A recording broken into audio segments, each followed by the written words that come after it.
Buenos días, bienvenidos a todos los que se han conectado. En esta ocasión vamos a hablar sobre ultrasonido de codo y patología común.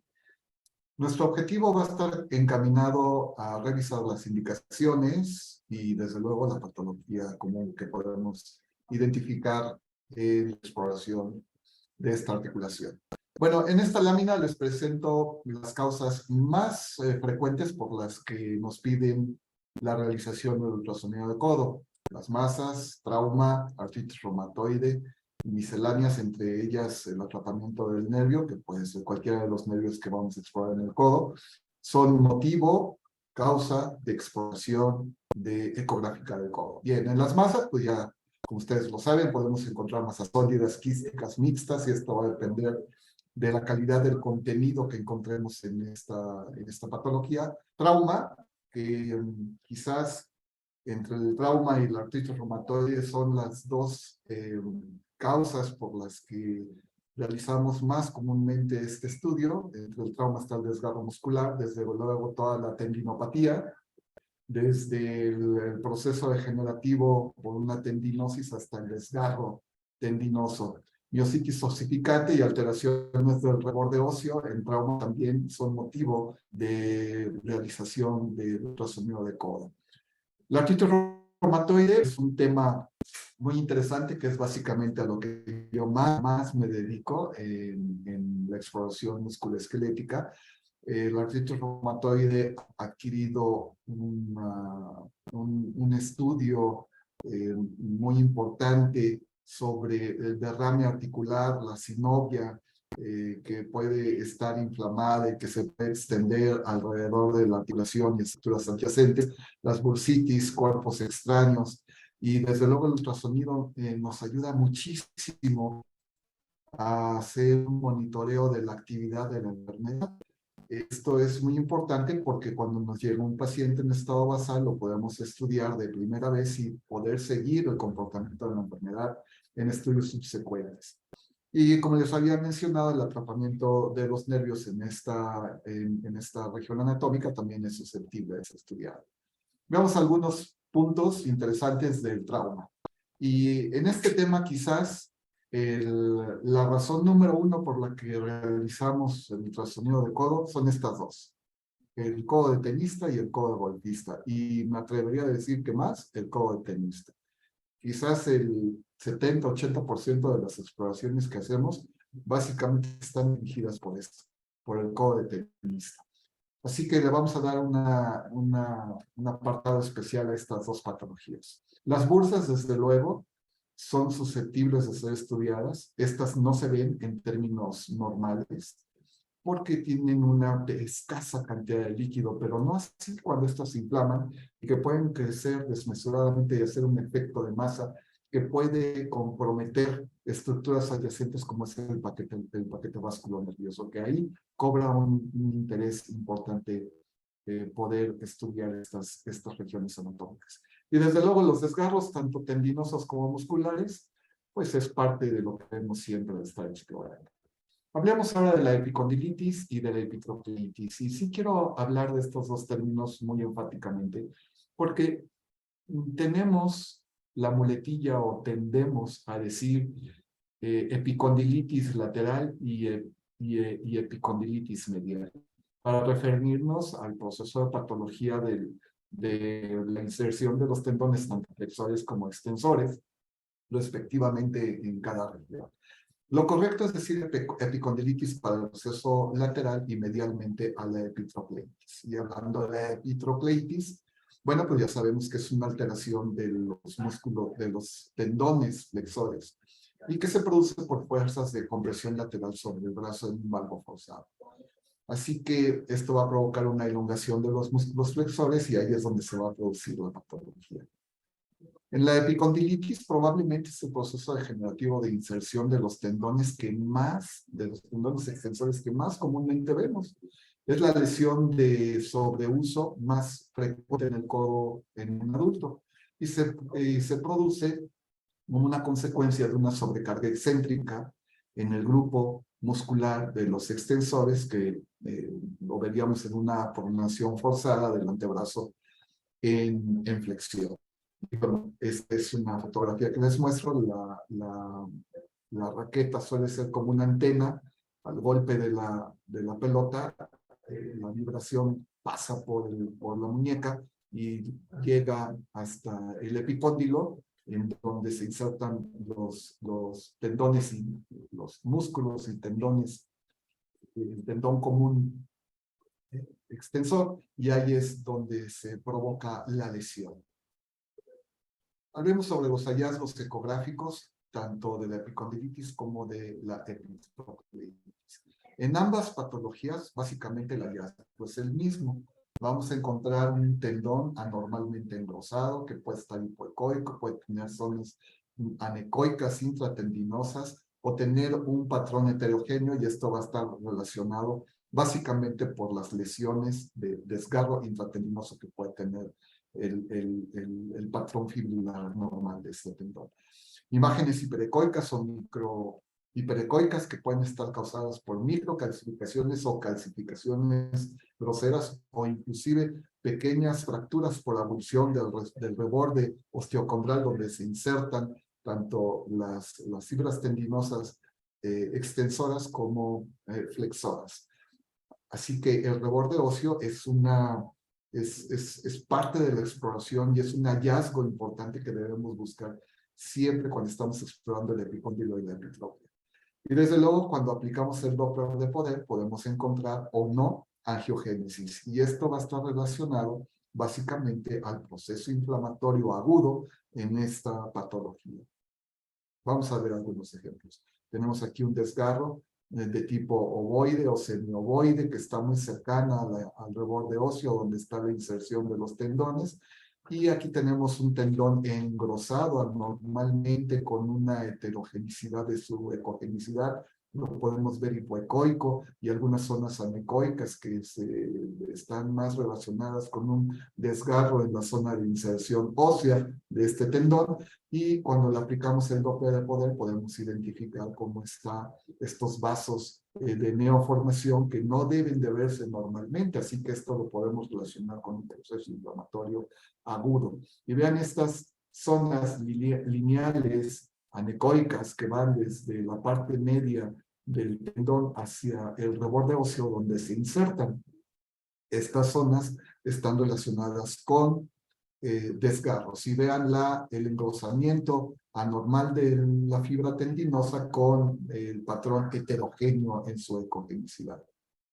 Vamos a ver algunos otros ejemplos. Este es en una región media, en una epitrocleitis. Pueden ustedes ver en el lado derecho un tendón flexor común muy engrosado, que inclusive está también afectando al ligamento colateral, en donde vamos a identificar además una zona anecoica con cierta granularidad en su interior, como un mecanismo de reparación que hace el cuerpo para que este tendón vuelva a su funcionalidad. Y más arriba podemos identificar una línea anecoica que se va de la inserción hacia la parte media del tendón, que también sugiere un desgarro.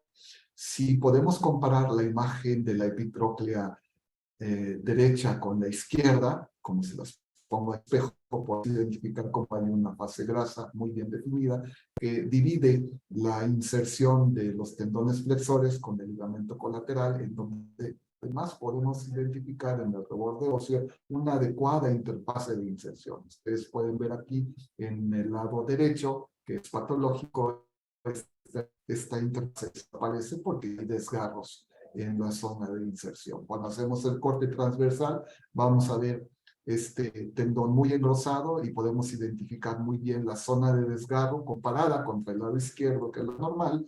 Podemos identificar los tendones flexores comunes o el tendón flexor común, como está muy bien insertado. Su zona de entesis es perfecta comparada contra la del lado contralateral derecho. Si además le ponemos Doppler de poder, podemos identificar cómo existe angiogénesis relacionado con el proceso inflamatorio en esta patología que ya es crónica. Algunas otras hallazgos, vean nuevamente cómo están las fibras tendinosas mal definidas, con un desgarro lineal que va desde la zona de inserción, la zona de entesis hacia la región media del tendón, y esto es muy fácil de identificar, es muy sintomática.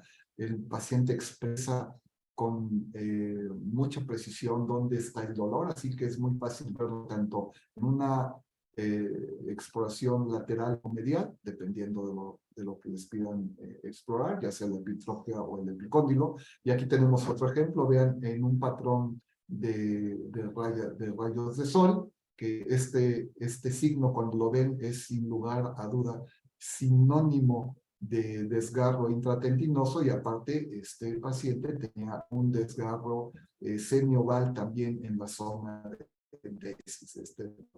Y bueno, pues estos son hallazgos que son fáciles de explorar, es muy superficial, hay que poner la zona muy bien colocada perpendicular a la zona de exploración, ya sea en el epicóndilo o en la epitrofia, y vamos a poder encontrar con mucha facilidad estos hallazgos.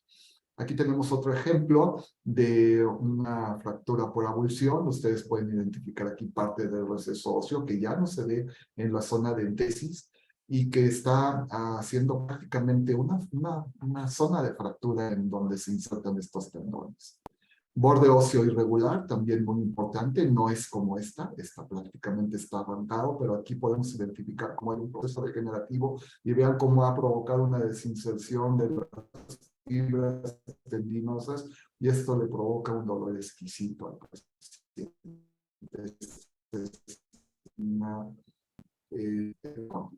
Dos ejemplos en un paciente con artroide de como aproximadamente 50 de evolución, prácticamente se ha perdido, ya no hay receso articular, ya no hay articulación, y ustedes pueden identificar estas grandes clasificaciones, los tendones flexor, que aquí debería estar o sea, en este paciente fue el mismo paciente, pero del lado contralateral podemos identificar cómo hay además un desgarro del tendón común extensor, y esto pues desde luego le provoca una inmovilidad del paciente. Y en este caso es un paciente que tuvo un accidente automovilístico, fue instrumentada, prácticamente se pierde todo el receso del epicóndilo, y estas zonas mucho más brillantes son prótesis que le pusieron para fijar a la articulación, darle movilidad a la articulación. Es como un tipo cadena, no es una prótesis, es un estilo de cadena, y ustedes pueden identificar cómo hay alteración de la inserción del tendón extensor común. Esto lo podemos identificar muy bien, inclusive con material de osteosíntesis en estos pacientes que sufren este tipo de fracturas muy graves. Hablemos ahora de las bolsas. Generalmente hablamos siempre de la bolsa del olecrano porque es la que más habitualmente estamos acostumbrados a ver. Sin embargo, tenemos tres bolsas importantes. En el lado posterior tenemos al olecrano, y en el receso anterior tenemos la bolsa bicípito radial, que está muy en contacto con la porción larga del tendón del bíceps. Y recordar que este tendón mide aproximadamente entre 6 y 7 centímetros de longitud, como lo están viendo aquí, y que prácticamente corre desnudado. Y este tendón, como no tiene la protección habitual, digamos, con las fibras musculares que lo rodean, es muy fácil de que este tendón se rompa. Y cuando esto sucede, la bolsa bicípito radial se distiende fácilmente y puede provocar por efecto de masa, compresión sobre el nervio radial y el nervio cubital, pero también sobre el mediano. Así que son susceptibles de ser estudiadas estas tres bolsas. Perdón, la bolsa interósea, que está pegadita a la bolsa bicipital, es también parte de la bolsa anterior y está aquí pegadita, y también esta se llena fácilmente en un desgarro del tendón o desgarro muscular. Muy bien. Veamos, cuando estas bolsas se distienden, generalmente van a provocar un dolor intenso en una fase aguda, va a haber hiperemia, va a haber hipersensibilidad y una tumefacción de grado variable, que limita la movilidad normal del codo y generalmente las confundimos con tumores. Muy bien, vamos a ver algunos ejemplos. Este es el caso de un paciente que me tocó ver en mi consultorio, 33 años, que tiene insuficiencia renal crónica y que desarrolla una bursa del olecranon espontánea. Ahí la deja, no le hace caso, aquí lo pueden ver. Esta con el tiempo calcifica y esta es la placa que pudimos obtener. Y vean ustedes el ultrasonido de esta región anatómica, que es una copia prácticamente de la placa de rayos X. Y ustedes me dirán, bueno, pues si ya está el diagnóstico hecho, ¿para qué hacen el ultrasonido?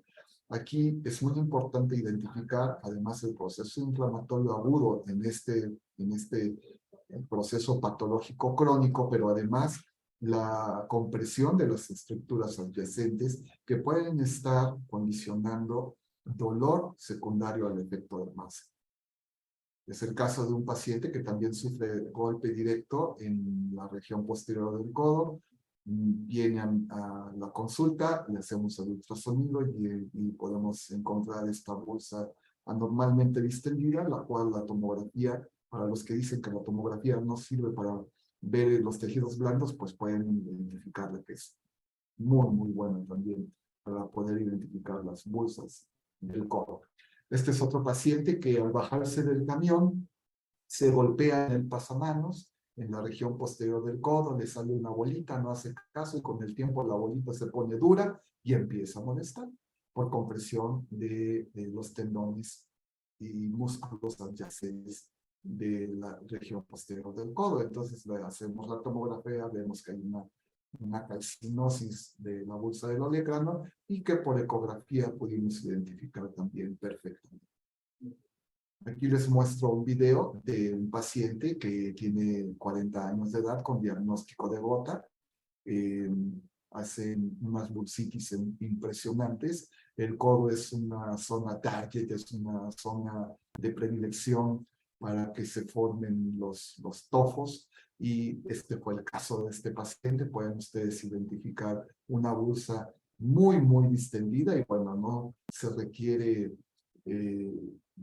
mucha ciencia para identificar que esto es una bursa distendida del olecranon, pero sí es importante realizar el ultrasonido, y ustedes lo verán ahorita en este video. Podemos identificar la calidad del material que está distendiendo la bursa en este paciente de mucho tiempo de evolución, ya está muy compactada. Pueden ustedes ver que trato de hacer compresión, no la logro porque está muy compactada, y al hacer los barridos hacia distal y proximal puedo encontrar la inserción del tendón del tríceps y puedo corroborar la compresión por una bursa que es más blanda y que está comprimiendo por la misma bursa, pero en una región donde es más blanda, donde los cristales aún no han calcificado, y aquí puedo identificar cómo esta bursa está comprimiendo la inserción del tríceps, y de ahí por qué el dolor tan exquisito que estaba sufriendo el paciente. Secundariamente, como parte de la exploración del codo, bueno, amén de que había encontrado muchas erosiones por la enfermedad de ya de larga evolución, me permito presentar este signo, que es un signo de doble contorno de cartílago articular, que lo vemos en fases muy tempranas de la enfermedad por depósito de cristales. Y cuando ustedes vean este doble contorno de cartílago articular, que vendría siendo, este es el contorno superior del cartílago, y ustedes pueden ver en la punta de flechas un segundo contorno parecido al del cartílago, por eso se llama así, y este es el depósito de cristales dentro del cartílago articular, que lo vemos generalmente así, lineal, y cuando lo podemos identificar en una etapa temprana de la enfermedad, podemos estar con la tranquilidad y la seguridad de hacer el diagnóstico de precisión de una enfermedad por depósito de cristales.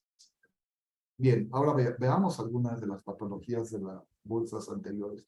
Este es el caso que tomé de una revista de radiología e imagen en un paciente con insuficiencia renal crónica que desarrolla una bursitis espontánea y que con el tiempo esta calcifica, y vean ustedes el ultrasonido es una copia perfecta de la placa simple, amén de que podemos identificar el tendón del bíceps en la porción larga, en la porción distal, y podemos ver cómo está rodeado este tendón y cómo está atrapado dentro de esta bursa ya calcificada. En los desgarros tendinosos también podemos identificar estas de la bursa bíceps-radial muy distendida por sangre, que ya empieza a tener ciertos cambios de cronicidad. Podemos identificar en el corte transversal muy bien al tendón del bíceps en su porción larga, y vean ustedes en su corte longitudinal ahí la fractura completa del tendón con un llenado muy importante de la bursa bíceps-radial. Estas distensiones son comunes de verlas, y podemos sospechar además que esta bursa distendida puede condicionar efecto de masa sobre el nervio radial, sobre el nervio cubital y sobre el nervio medial. Y es importante también poderlas identificar y evacuar. Y hablando del desgarro del tendón del bíceps, bueno, recordar que esta se da por un mecanismo de contracción excéntrica, y cuando hay un desgarro parcial, hay un engrosamiento focal del contorno del tendón, el cual se ve también irregular. Y la rotura como una discontinuidad por la retracción del tendón. Y así es como lo vamos a ver. Ahí está. Muy bien, hablemos ahora sobre el tendón del tríceps. El mecanismo más común es por un traumatismo directo, o por fractura de la cabeza radial, o inclusive por efecto de masa en una bursa del olecrano, y en otras ocasiones, pero menos frecuente, la aplicación de esteroide. Recordar que cuando hacemos las infiltraciones con esteroide, generalmente le ponemos esteroide con un poquito de lidocaína, y esto me provoca que el paciente sienta una mejoría de sus molestias, pero cuando el esteroide lo inyectamos y dentro del tendón, corremos el riesgo de que este con el tiempo se rompa, se vuelve lábil. Así que estas son las causas más comunes por las que podemos encontrar estos desgarros del tendón del tríceps. El ligamento colateral cubital es también una de las patologías que debemos de siempre buscar. Aquí hay un desgarro, ustedes lo pueden ver. Aquí nuevamente la retracción tanto de las fibras del ligamento como musculares, y generalmente es una restricción primaria en estrés en valgo y en una flexión forzada del codo, y es la típica lesión del lanzador de béisbol o el lanzador de pelota.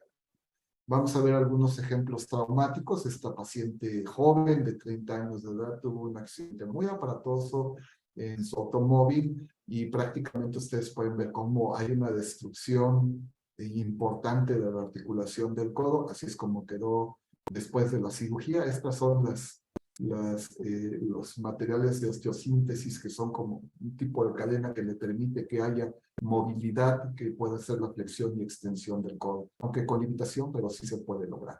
Y vean ustedes cómo vamos a encontrar el material de osteosíntesis y la destrucción de la articulación. Ahí podemos ver los ligamentos, cómo están comprometidos, y los tendones, en este caso el ligamento cubital. Ahí ustedes pueden ver cómo hay alteración del patrón de este ligamento. Algunas otras imágenes, vean ustedes en el olecranon prácticamente destruido con su material de síntesis, como un proceso de intentar de reparar el daño que tuvo por el accidente.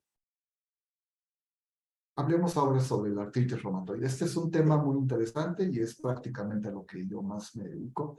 El ultrasonido en la artritis reumatoide ha sido una herramienta muy útil, muy valiosa para poder identificar las bursas, cómo se llenan de la hipertrofia sinovial, en donde además con el Doppler de poder podemos identificar la angiogénesis, que nos habla del proceso inflamatorio agudo. en esta enfermedad crónica degenerativa. Y el ultrasonido es que en realidad ha tomado un papel importante, creo yo, que es la herramienta de primera instancia que debemos de utilizar para hacer todos estos tipos de diagnósticos que ya hemos hablado durante el transcurso de la charla. Y ya el ultrasonido la podemos comparar sin lugar a duda con la resonancia y la artroscopía. Bien, el ultrasonido además tiene una sensibilidad 6.5 veces mucho mejor que la radiografía convencional para poder detectar erosiones en etapas tempranas. Y desde luego el Doppler, como ya les había mencionado, para identificar el proceso agudo.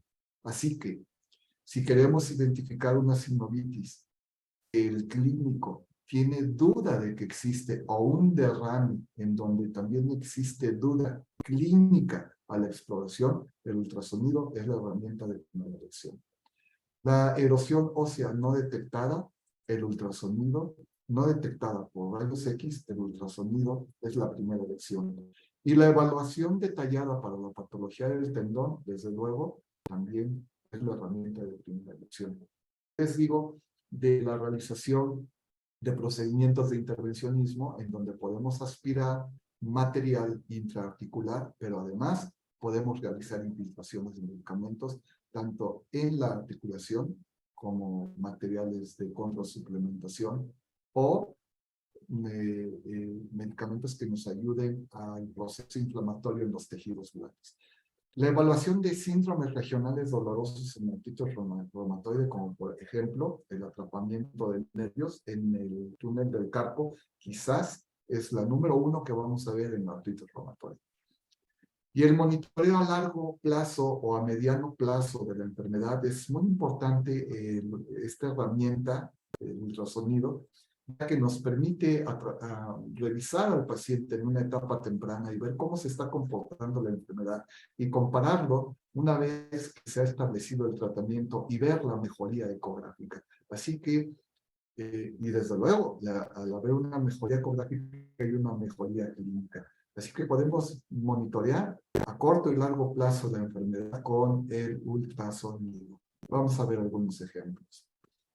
El derrame sinovial o MERAC, que es un grupo de médicos, reumatólogos, patólogos, radiólogos, que se dedican a estudiar la expresión de la enfermedad de artritis reumatoide y de las enfermedades reumatológicas en el cuerpo y traducirlas a una imagen o radiología por cualquiera que esta de sus metodologías diagnósticas que sea.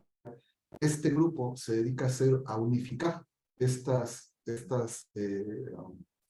hallazgos clínicos y radiológicos para hablar en un mismo idioma. Es decir, que todos podamos definir este hallazgo, tanto clínico como por imagen, en una sola definición para que todos podamos hablar sobre el mismo tema. Así que Omerac define al derrame sinovial como un material intraarticular hipoecoico o anecoico que se puede comprimir y desplazar dentro de un receso sinovial. Es decir, con el ultrasonido yo puedo hacer compresión a la articulación y puedo ver cómo cómo el líquido se desplaza o se comprime, y al ver esto puedo estar plenamente seguro que esto se trata de derrame sinovial. Y vamos a ver un ejemplo. Aquí tenemos a este paciente con una artritis reumatoide de larga evolución. Podemos ver que hay cierta distensión de la cápsula articular. Cuando hacemos el ultrasonido podemos identificar que sí, efectivamente, en la tróclea humeral hay un derrame.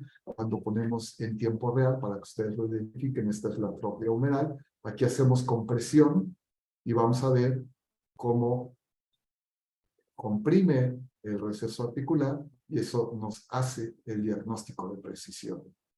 Ahí ustedes ven cómo comprime y se distiende cuando dejamos de hacer fuerza. Si a este además le agregamos Doppler de poder, podemos identificar alrededor del derrame cómo enciende, lo que nos habla de un proceso inflamatorio agudo. Ahora hablemos de hipertrofia sinovial. Omerac la define como un tejido ecogénico, intraarticular, ecoico, anecoico, que no se puede comprimir y que está dentro de un receso sinovial. Puede tener Doppler del poder o no. Y vamos a identificar, miren, aquí tenemos nuevamente una articulación del codo en una exploración anterior. Podemos ver una gran cantidad de celularidad por hipertrofia sinovial. Y cuando hacemos la compresión, pues no comprime. Vamos a ver video para que ustedes puedan identificarlo. Le pongo Doppler de poder. Aquí hago compresión y desaparece el Doppler por la compresión que hago en los vasos, pero no hay compresión ni desplazamiento del receso sinovial, lo que me habla de que esta es una hipertrofia sinovial, más que un derrame. Muy bien, la erosión ósea, Homerat la define como una interrupción de la superficie ósea visible en dos planos ortogonales, es decir, en el plano longitudinal y transversal, y su tamaño se estima midiendo el diámetro más grande entre los bordes libres del cráter. Es decir, entre este borde y este del cráter yo puedo hacer la medición y así es como puedo clasificar las erosiones óseas. Hablemos ahora sobre las tendinopatías. Y es un tema que en charlas anteriores le he dedicado 4 o 5 diapositivas, porque siempre entramos en controversia de qué es la tendinitis, la tendinosis, la paratendonitis, la tenosinovitis, etcétera, etcétera. La verdad es que se vuelve un tema de controversia. Inclusive me ha tocado ver especialistas de la misma especialidad en una controversia acalorada haciendo estas definiciones. De ahí la importancia de que podamos hacer un consenso y definir qué es la tendinopatía, qué abarca la tendinopatía, cómo la podemos dividir. Bueno, recordar para fines prácticos que la tendinitis no existe. Hoy por hoy no se ha demostrado que existan células inflamatorias dentro de las fibras tendinosas. Lo que sí hemos encontrado es que hay una condición degenerativa que nos lleva a un proceso hipóxico mixoide, que nos lleva a un engrosamiento focal o nodular o difuso del tendón, y esto hace que se pierda la estructura organizada del colágeno del patrón normal de un tendón. Y entonces estamos hablando de una tendinosis. Y cuando tenemos vaina tendinosa, hay líquido alrededor de la vaina o no, podemos hablar de una tenosinovitis. En el caso del bueno, sabemos que no hay una vaina de tendón hacia la porción larga del bíceps, así que cuando hacemos la exploración del codo en la región anterior, podemos identificar este patrón con pérdida del patrón fibrilar normal, es decir, hay alteración de la estructura de colágeno del tendón, y por eso lo vemos hipoecoico, lo vemos con apertura de las fibras tendinosas, algunas zonas más que otras, y esto nos hace el diagnóstico de una tendinopatía. En pacientes con larga evolución, a veces no es posible hacer, con larga evolución de artritis reumatoide, a veces no es posible realizar la exploración correcta, toda vez que estos pacientes pues sufren de estas luxaciones o subluxaciones y sufren ya de una destrucción articular que al paciente lo limita para poder realizar los movimientos que nosotros le pedimos para poder colocar la sonda en la región anatómica deseada explorar. Así que tendremos que improvisar un poco la posición de esta sonda en nuestros pacientes para poder identificar estas alteraciones por la artritis reumatoide. Ustedes pueden ver aquí en el receso anterior la tróclea humeral muy distendida, tanto por líquido como por proliferación sinovial, y que además al Doppler de poder en las regiones más superficiales de la cápsula articular podemos identificar angiogénesis, lo que nos habla de proceso inflamatorio agudo.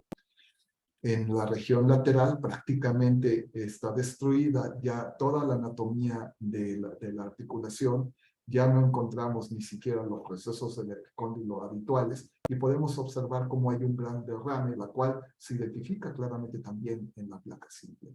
Calcificaciones groseras, quizás aquí alguna fractura por abulsión y unas calificaciones groseras como mecanismo de reparación a los desgarros del tendón en la región medial, es decir, en la epitropia. Y en el receso posterior, pues como ustedes pueden identificar, totalmente destruido. Muy bien, hablemos de entesopatías, tomando en cuenta que las zonas de entesis es donde un tendón se inserta a un receso óseo. Y prácticamente la entesopatía comparte los mismos hallazgos de la epitrocleitis y de la epicondilitis, pero ojo, la entesopatía solamente la vamos a clasificar, la vamos a observar en la zona de unión del tendón que estemos estudiando, cualquier tendón, no necesariamente del codo, puede ser de cualquier articulación, hacia su borde óseo. Hablemos sobre otros síndromes asociados a las lesiones del codo. Vamos a hablar algo del nervio cubital y del nervio radial. Bien, en el síndrome del túnel cubital, bueno, pues aparece este síndrome cuando hay una compresión sobre el nervio cubital, ya sea dentro del codo, en su túnel, por donde corre el tendón cubital, por encima, anterior o posterior del codo. Les voy a presentar el caso de un joven que lo agredieron creo que fue una botella con un cristal cortado, si no mal recuerdo de este caso. Y esta es la cicatriz que dejó una vez que fue atendido y que hicieron la sutura.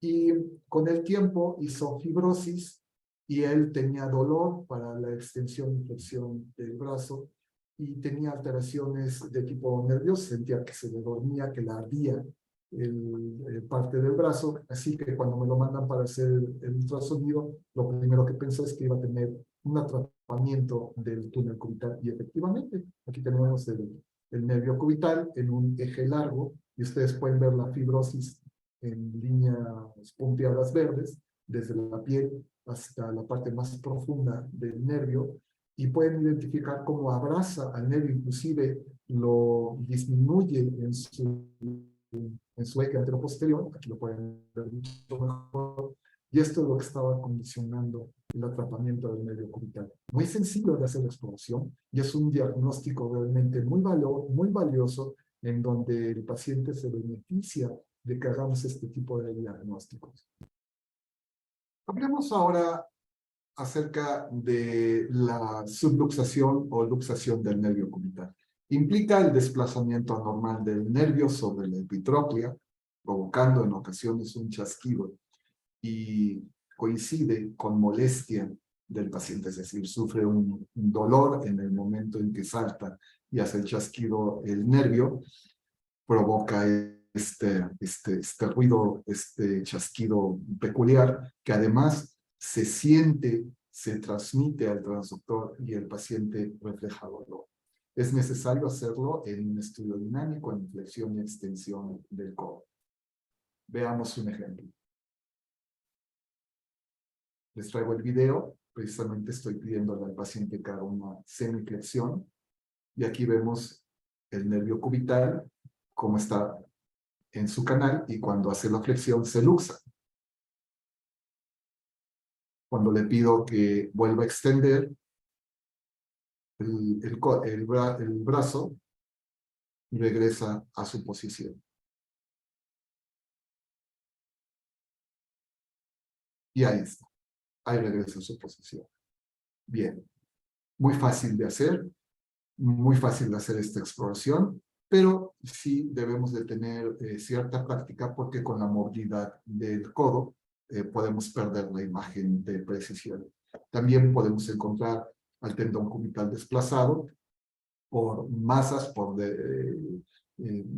secundarias a derrame del codo o por ocupación de depósitos de cristales, como es en la bota, como es en este caso, que este paciente tenía diagnóstico de bota, estaba haciendo este depósito de cristales y estaba subluxando al nervio cubital. Así que estas exploraciones son fáciles de hacer y son muy valiosas.